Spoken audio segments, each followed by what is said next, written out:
Hi అండి. నేను ఇందాక చూపించాను కదా మీకు చేపల్లో శన.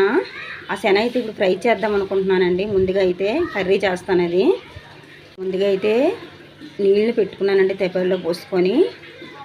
అయితే బాగా హీట్ చేసుకోవాలి, వాటర్ని మరిగించుకోవాలన్నమాట. వాటర్ అయితే బాగా హీట్ అయ్యాయండి. నేను 2 టైమ్స్ కడుక్కున్నాను అనమాట శనని. ఇప్పుడు హాట్ వాటర్లో వేసుకోవాలి. శనని వేసేసుకుందాం.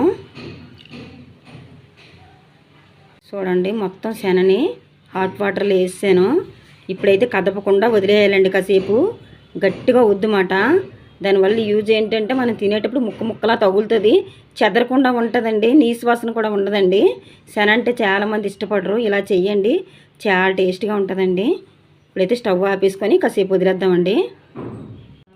చూడండి, హాట్ వాటర్లో వేసుకున్నాను కదా, హాట్ వాటర్లో వేసుకున్నాను. ఎంత గట్టిగా తయారైపోయిందో.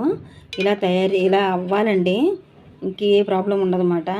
చాలా వేస్ట్ అవ్వదు. నెక్స్ట్ వచ్చి మళ్ళీ నీసు వాసన ఉండదు. ఇలా చేసుకుంటే చాలా చాలా బాగుంటుందండి. ఫ్రై చేయడానికి ముందుగా ఇలా చేసుకోవాలన్నమాట. ఇప్పుడు హాట్ వాటర్లో ఉన్న శనన మొత్తము తీసుకోవాలండి బయటికి. చూడండి ఎలా గడ్డ కట్టేసిందో. ఇంక చెక్కు చెదరదనమాట. మొత్తం ఇలా తీసేసుకోండి. కావలసిన ఐటమ్స్ అండి: మసాలాకి ధనియాలు, గసగసాలు, అల్లము, వెల్లుల్లి, ఉల్లి, మరాఠీ మొగ్గ, స్టార్ అనాస, లవంగాయలు, దాల్చిన చెక్క, ఈ మొత్తం పేస్ట్లా చేసుకోండి. ఆయిల్ పోసుకున్నానండి. తైపాల్లో హీట్ ఎక్కుతుంది. ముందుగా అయితే ఉల్లిపాయలు వేసుకోవాలండి. పచ్చిమిర్చి వేసుకోవాలి. కొంచెం పసుపు వేసుకోవాలండి. కలుపుకోండి. బాగా ఎర్రగా వేయించుకోవాలండి ఆనియన్స్, పచ్చిమిర్చి. ఇందాక మీకు చూపించానండి చేపల కోసం. అదే బంగారు పాప చేప గురించి మసాలా ఏం పట్టుకోవాలో ఆ మసాలాలోనే నేను కొంచెం వేసుకుంటున్నాను అనమాట. ఈ శనగ కూడా వేసుకోండి. ఎర్రగా వేయించుకోవాలన్నమాట. బంగారు పాప అంటేనే శన అండి. ఆ శనని ఎక్స్పెక్ట్ చేస్తేనే చేప తీసుకోవాలా. ముక్కలు ఎన్ని రాదు, శన ఎక్కువ వస్తుందండి. ఇలా వండుకుంటే అసలు చేప వరకు వెళ్ళక్కర్లేదండి, శనే తినేస్తామండి మనం.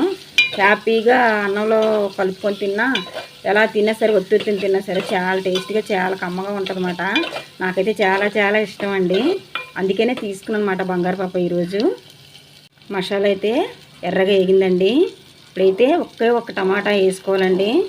చిన్న ముక్కల కింద కట్ చేసుకొని వేసుకోవాలన్నమాట. సాల్ట్ కొంచెం వేసుకుందామండి. బాగా కలుపుకొని బాగా మగ్గబెట్టుకోండి టమాటాని. ఎంత మెత్తగా మగ్గితే అంత బాగుంటుందండి.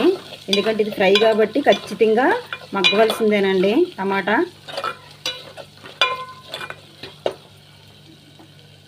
టమాటా అయితే బాగా మగ్గిందండి. ఇప్పుడైతే కారం వేసుకుందామండి. మరి ఎక్కువ పట్టదు కారం, చూసుకొని వేసుకోండి. కలుపుకోండి. బాగా కారం కూడా ఏగాలండి. మొత్తం ఏగితేనే పచ్చివాసన లేకుండా నీట్గా ఉంటుందన్నమాట. మొత్తం అంతా బాగా మగ్గిందండి. ఇప్పుడైతే శన వేసుకుందాము. మొత్తం వేసుకుందామండి. శన మొత్తం వేసుకున్నానండి. ఎట్టి పరిస్థితుల్లో వెంటనే కలపకూడదు. కాస్త వేగిన తర్వాత అప్పుడు కొంచెం కదుపుకోవాలండి, నెమ్మదిగానే. అప్పుడే ముక్కల కింద చాలా బాగా కూడా ఏగుతాయండి. బంగారు పాప చేప అంటేనే శన ఎక్స్పెక్ట్ చేయాలండి. శన ఎక్కువ ఇష్టంగా ఉన్నోళ్ళే ఈ చేపని తీసుకోవాలన్నమాట. ఎందుకంటే ముక్కలు పెద్దగా రావండి, శన మాత్రమే ఎక్కువ ఉంటుందన్నమాట. ఈ శన చాలా టేస్ట్గా ఉంటుందండి. చేసే విధానంగా చేసుకుంటే మాత్రం సూపర్ అన్నమాట. అయితే శన అంటే చాలా చాలా ఇష్టం అండి. అందు గురించే ఈరోజు ఈ చేప తీసుకున్నాను అన్నమాట. కలుపుకోండి నెమ్మదిగా.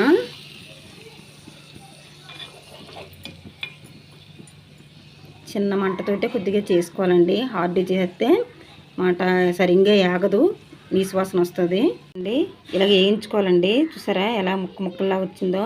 కర్రీ కాబట్టి ఇలా చిన్న ముక్కల కింద వచ్చిందండి. ఒట్టిదే వేపేసుకోవాలంటే, ఉప్పు కారం కొంచెం మసాలా వేసి వేపుకోవాలంటే ఆ పెద్ద ముక్కల్లాగా ఉంచేసుకోవచ్చండి. ఇదిగోండి, ఎక్కువ కాబట్టి శన నేను ఇలా చేశాను అన్నమాట. ఇప్పుడైతే ఫైనల్గా కొత్తిమీర వేసుకుందాం. ఇదిగోండి, కొత్తిమీర కొంచెం వేసుకుంటున్నాను. కొంచెం కరివేపాకు వేసుకుంటున్నానండి. ఇలా పలుకులు పలుకులు కింద వస్తుందన్నమాట. చాలా టేస్ట్గా చాలా కమ్మగా ఉంటుందండి. నేను చెప్పిన విధంగా చెయ్యండి. టేస్ట్ అయితే సూపర్ అండి. ఇంకా ఎంతో టేస్ట్గా ఉండే బంగారు పప్ప శన కర్రీ అయితే రెడీ అయిపోయిందండి. ఫ్రై చాలా టేస్ట్గా చాలా కమ్మగా ఉంటుందండి. నేను చేసిన విధంగా మీరు చెయ్యండి. నేను చెప్పిన టిప్స్తో చేస్తే సూపర్ అండి. ఇంకా నీసు వాసన అది ఏం ఉండదండి. పిల్లలైతే చాలా ఇష్టంగా తింటారన్నమాట. నా ఛానల్ అయితే కొత్త ఛానల్ అండి. మాలాంటి వాళ్ళకి సపోర్ట్ ఇచ్చి మీరు ముందుకు తీసుకెళ్తూ ఉంటే మేము చాలా ఇంట్రెస్ట్గా వీడియోస్ అన్నీ పెట్టగలుగుతామండి. కొత్త ఛానల్ లైక్ చేయండి, షేర్ చేయండి, సబ్స్క్రైబ్ చేయండి please. Thank you so much అండి.